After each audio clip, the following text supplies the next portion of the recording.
Shalom, selamat pagi Bapak, Ibu, Saudara dan Saudari yang terkasih. Salam sehat bagi kita semua. Puji namanya kita boleh diberi kesempatan untuk membaca dan merenungkan kebenaran firman Tuhan di pagi hari ini. Sebelum kita membaca dan merenungkan bersama-sama, mari kita bersatu di dalam doa. Kami perlu Engkau Tuhan untuk menolong setiap langkah kehidupan kami. Kami perlu Engkau Tuhan untuk membimbing kami. Biarlah jalan kami seturut dengan kehendak-Mu. Biar Engkau memberkati setiap kami dalam pembacaan kebenaran firman Tuhan di pagi hari ini. Sebelum kami beraktivitas ya Bapa, kami mau mengawalinya kehidupan kami dengan membaca kebenaran firman. Ini doa seruan kami dalam satu nama Yesus Kristus. Kami berdoa dan mengucap syukur. Haleluya. Amin. Bapak, Ibu, dan saudara-saudari yang terkasih, renungan kita di pagi hari ini bertema Raja Damai yang akan datang, yang terambil di dalam kitab Mazmur 72. Lembaga Alkitab memberi judul Doa Harapan untuk Raja. Dari Salomo, ya Allah, berikanlah hukum-Mu kepada raja dan keadilan-Mu kepada putra raja. Kiranya ia mengadili umat-Mu dengan keadilan dan orang-orang-Mu yang tertindas dengan hukum. Kiranya gunung-gunung membawa damai, sejahtera bagi bangsa, dan bukit-bukit membawa kebenaran. Kiranya ia memberi keadilan kepada orang-orang yang tertindas dari bangsa itu, menolong orang-orang miskin, tetapi meremukkan pemeras-pemeras. Kiranya lanjut umur-Mu selama ada matahari dan selama ada bulan turun-temurun. Kiranya ia seperti hujan yang turun ke atas padang rumput, seperti dirus hujan yang mengenangi bumi. Kiranya keadilan berkembang dalam zamannya dan damai sejahtera berlimpah sampai tiada lagi bulan. Kiranya ia memerintah dari laut ke laut, dari sungai Efrat sampai ke ujung bumi. Kiranya penghuni padang belantara berlutut di depannya dan musuh-musuhnya menjilat debu. Kiranya raja-raja dari Tarsis dan pulau-pulau membawa persembahan-persembahan. Kiranya raja-raja dari Seba dan Seba menyampaikan upeti. Kiranya semua raja sujud menyembah kepadanya dan segala bangsa menjadi hambanya.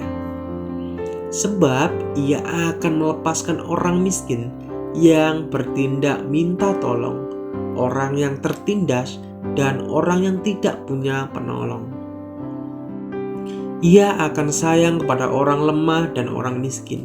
Ia akan menyelamatkan nyawa orang miskin. Ia akan menebus nyawa mereka dari penindasan dan kekerasan. Darah mereka mahal di matanya. Hiduplah ia, kiranya dipersembahkan kepadanya emas Seba. Kiranya ia didoakan senantiasa dan diberkati sepanjang hari. Biarlah tanaman gandum berlimpah-limpah di negeri, bergelombang di puncak pegunungan. Biarlah buahnya mekar bagaikan Libanon, bulir-bulirnya berkembang bagaikan rumput di bumi. Biarlah namanya tetap selama-lamanya. Kiranya namanya semakin dikenal selama ada matahari. Kiranya segala bangsa saling memberkati dengan namanya dan menyebut Dia berbahagia. Terpujilah Tuhan Allah Israel yang melakukan perbuatan yang ajaib seorang diri.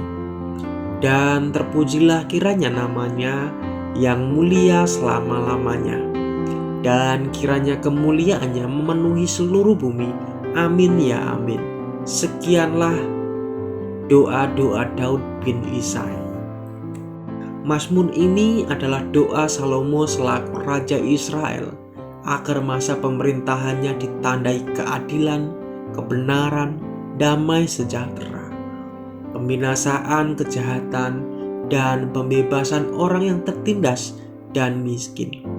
Itu juga menunjuk kepada pemerintahan Yesus Kristus atas dunia di dalam Wahyu 20 ayat 1-22 dan ayat yang ke-21. Karena beberapa ayatnya dapat dikenakan sepenuhnya kepada Dia saja. Di dalam Mazmur 72 ayat 8, 11 dan 17, dan juga di dalam Yesaya 11 ayat 1-5. Suatu tunas akan keluar dari tunggal Isai, dan taru yang akan tumbuh dari pangkalnya akan berbuah.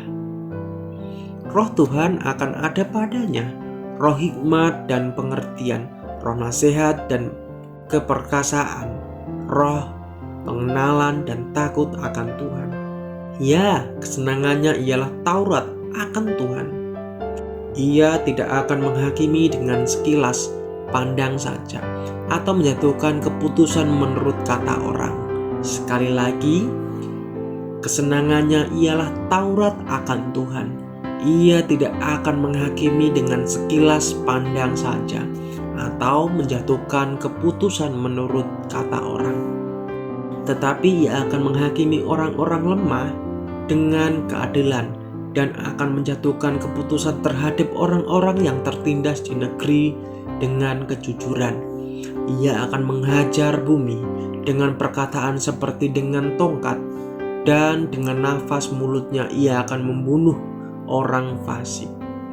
Ia tidak akan menyimpang dari kebenaran dan kesetiaan, seperti ikat pinggang tetap terikat pada pinggangnya. Doa ini mirip dengan doa di dalam Perjanjian Baru. Datanglah kerajaanmu, jadilah kehendakmu di bumi seperti di surga, di dalam Matius 6 ayat yang ke-10. Bentuk doa ini harus timbul dari hati semua orang yang ingin melihat Kristus memerintah sebagai Raja dan kebenarannya ditegakkan di bumi ini, di dalam Wahyu 21 ayat yang ke-1. Amin. Mari kita bersatu di dalam doa. Inilah kerinduan kami ya Bapa, merenungkan kebenaran firman-Mu di dalam setiap nafas kehidupan kami. Mohon ampun ya Bapa ketika kami menyimpang dari kehendak-Mu, dan kami bersyukur untuk kasih setia-Mu ya Bapa, yang terus mengingatkan kami bahwa kami perlu Engkau ya Bapa. Biarlah Engkau dapati kami setia ya Bapa, seperti Engkau setia terhadap kami. Biarlah ketika nanti datang kerajaan-Mu ya Bapa, biarlah itu semua yang terjadi ya Bapa hanya kehendak-Mu saja ya Bapa. Kami mau Bapa mengikut Engkau sebagai Tuhan dan Juru Selamat kami. Ini doa seruan kami ya Bapa. Sebelum mengawali aktivitas kami, biarlah Tuhan saja yang menolong di dalam kehidupan kami. Doa seru ini hanya di dalam satu nama, Yesus Kristus, Allah yang ajaib. Haleluya. Amin. Shalom, selamat pagi, selamat beraktivitas. Tuhan Yesus memberkati kita semua.